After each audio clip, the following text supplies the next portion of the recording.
고층에 갇힌 투숙객들은 창문으로 뛰어내리기도 했는데요. 그야말로 필사의 탈출에 나섰습니다. 하지만 에어매트가 뒤집히면서 안타까운 상황이 발생한 겁니다. 이뿐만 아니라 호텔 객실에는 스프링클러도 설치되지 않았다고 하는데요. 소방 당국의 얘기를 들어보겠습니다. 최초에는 정상적으로 펴 있었습니다. 정상적으로 펼쳐져 있었는데 그 요구조사분께서 그 밑으로 이제 뛰어내리면서 그게 좀 뒤집힌 걸로 이렇게 파악은 현재 되고 있는데, 네, 그 객실에는 스프링클러 설비는 설치가 되어 있지 않고, 그 당시에 2003년도에 그 건축 완공이 났는데 그때는 그 스프링클러 대상이 아니었습니다. 네, 박성민 위원께요. 저희들이 저 얘기를 뭐 듣기는 했습니다만 납득은 되지 않습니다. 어떻게 에어매트가 뒤집히는지, 왜 저런 건물에 스프링클러가 없는지. 그러니까 이제 스프링클러 같은 경우에는 2003년도에 건축 완공이 된 건물이기 때문에 네. 설치 의무가 없었다. 그렇기 때문에 그 지점에서 어떤 안전장치가 좀 미비했다. 이런 안타까운 상황이라고 볼 수 있을 것 같고요. 네. 에어매트 같은 경우에는 조금 더 이제 조사 결과라던가 소방당국의 입장 발표를 조금 더 지켜봐야 되는 상황입니다만, 네. 일단 지금 사상자가 2명 발생을 했죠. 에어매트 때문에. 근데 이 부분에서 보니까 초동대처에서 빠르게 출동한 것까지는 괜찮은데 어떤 골든타임을 지켰다. 그러나 초동 액션, 그러니까 골든 액션이 좀 부족했다. 이런 전문가들의 지적들도 나오고 있더라고요. 근데 에어매트 같은 경우에는 보니까 이게 뛰어내리는 사람이 지켜야 되는 그 지점도 있는 거고, 그러니까 잘 뛰어내려야 네. 되는 그 지점의 정확성도 필요하고, 한편으로는 뛰어내리는 사람의 위치를 보고 이 소방당국에서 이 사람이 정중앙으로 뛰어내릴 수 있게 에어매트를 잘 설치해줘야 된다는 겁니다. 네. 근데 보면 뭐 현장에 저희가 없었으니까 정확하지는 않습니다만, 뭐 어떤 신호가 엇갈려서 생겨난 문제가 아니냐, 네. 아니면 신호가 이제 공기가 다 찰 때까지 기다렸다가 뛰어내려야 되는 문제도 있었을 텐데 그 부분이 과연 잘 지켜졌느냐. 그러니까 워낙 네. 경황이 없다 보니까 그렇죠. 8층에 창문에 매달린 사람과 밑에서의 그 오가는 이제 의견이 서로 잘 안 맞았을 가능성이 그렇죠. 있다. 그리고 에어매트의 크기 자체가 작은 크기가 아니다 보니까 네. 이제 에어매트 크기별로도 또 이거를 다룰 수 있는 그 가동성의 범위도 좀 상당히 다르지 않겠습니까? 네. 그래서 이게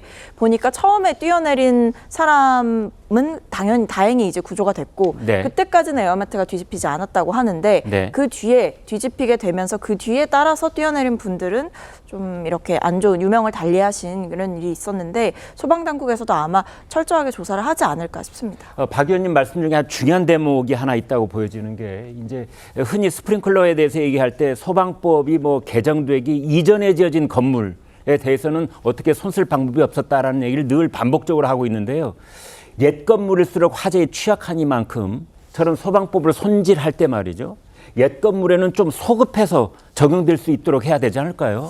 그렇죠. 아마 그런 필요성들은 그동안 이제 화재 사고나 이런 게 있을 때마다 늘 제기가 됐던 부분일 텐데, 네. 통상 이렇게 법이 새롭게 제정되거나 하면 그 이전에 있었던 사안들에 대해서 소급 적용을 하기가 어렵기도 합니다. 그런 결과로 오히려 취약한 빌딩은 그대로 방치된 결과가 네, 맞습니다. 빚어져요. 그래서 이런 일들이 또 다시 재발되지 않도록 저는 이번 기회에 손볼 법안이 있다면, 또는 소급 적용을 확대하거나 늘릴 법안이 있다라고 한다면 짚어보는 것도 필요할 것 같습니다. 네. 자, 이번에는 이 스프링클러라고 하는 물건에 대해서 좀 더 자세하게 알아보겠습니다. 자, 그 스프링클러라고 하면은 우리가 뭐 지금 우리 방송을 하고 있는 이 빌딩에도 물론 당연히 있습니다. 그래서 웬만한 건물에는 설치가 돼 있고 아파트에도 다들 설치가 돼 있고 그런데, 구자룡 변호사께요. 네. 지금 이제 얘기를 이어가다 보면 말이죠. 네. 저런 것들이 이번이 처음이 아니고 반복되고 있는 일이잖아요. 그런데 왜 손질을 못하고 있는 겁니까? 문제는 사실 어떤 법을 만들 때 그 법을 예상하지 못하고 그 이전에 행동을 했던 것들에 대해서 사후에 규제를 하는 시기 되면은 재산권과 관련한 충돌 문제가 발생할 수 있거든요. 그런데 화재 문제는 다른 차원이잖아요. 그렇죠. 맞습니다. 네. 그래서 지금 보면은 사실 이제 문제가 간단치 않습니다. 이제 추가적인 비용이 막대하다 이 측면이 아니라 아예 구조적으로 어렵기 때문에 건물을 새로 지어야 된다 이런 문제도 발생할 수 있거든요. 네. 그러니까 그것과의 저항을 최소화하는 방향으로 해서 앞으로 이거를 그 과거의 건물들이 이제 개축이나 신축이 되는 걸 유도하는 방향으로 예상을 했던 것인데 그때 이 공백 기간에 이제 벌어지는 사고에 대해서는 사실 무방비 아니냐 이렇게 되는 문제가 생기거든요. 그래서 제가 보기에도 다시 시설물에 대해서 분류를 해가지고 소급 적용 부분을 다시 재판단할 필요가 있겠다. 왜냐하면은 지금 호텔 같은 경우에는 우리가 집에서 생각하는 화재에서 취약한 부분이 다 밀집되어 있고 대부분 집에서 화재가 발생했을 때 커튼이나 이렇게 불이 옮겨 붙으면 삽시간에 퍼지거든요. 네. 근데 집에서는 뭐 거실 창문, 안방 창문 이렇게 많잖아요. 근데 호텔 같은 경우엔 창문도 하나인데 거기마다 다 완강기가 있거나 이렇게 탈출 시설이 완비되어 있지 않기 때문에 구조적으로 매우 취약하고 대량의 인명살상의 그런 이제 사고가 발생할 수 있기 때문에 시설별로 봤을 때는 이런 다중 이용 시설에 대해서는 소급 적용에 대해서도 적극적으로 논의를 했어야 되지 않느냐. 그건 이 부분에 대해서는 좀 조율을 이루는 차원에서도 이 부분 가능하지 않겠나 이런 생각이 듭니다. 최병천 소장님께요. 여야가 다른 뭐 쟁점이나 민생 문제도 있지만 우선 당장 이 문제부터 머리를 좀 맞대면 어떨까요? 예, 좋은 말씀인데요. 네. 지금 앞에서 말씀하신 것처럼 소방시설 설치 및 관리에 관한 법률이 있어요. 네.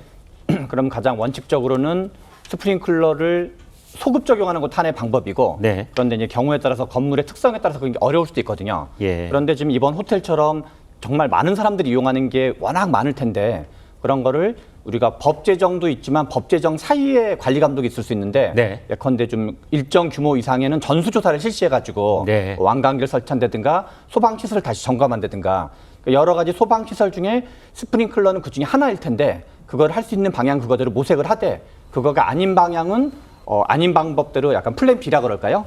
그런 식으로 좀 정치권이나 국회에서 적극적으로 나서서 이미 터진 건 어쩔 수 없지만 우리가 소를 잃은 다음에라도 외양권을 고쳐야지 나중에는 소를 또 잃지 않는 건데 네. 이런 사건들에 대해서는 뭔가 좀 이제 재발 방지 대책을 긴급하게 마련할 필요가 있다고 생각이 듭니다.